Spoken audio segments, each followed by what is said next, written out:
Hi guys, in front of me I have Lenovo Legion smartphone, and in this video we would like to show how you can download and install the Opera browser for it. So let's go ahead and start. First of all, we'll need to open the Play Store, tap on the search bar, look for Opera, tap on install, wait for the app to be verified and for the smartphone to scan the app. So we'll go ahead and wait until it starts downloading the app.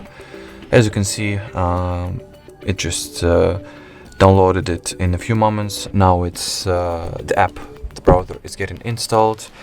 So it has been installed successfully as well. We'll go ahead and open it.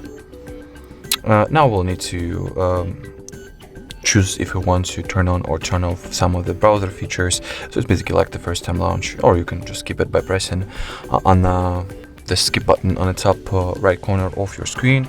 So enable ad blocking, enable check-in blocking, set Opera as default, allow, and here we go. That was it for this video. Thank you so much for watching, and bye bye.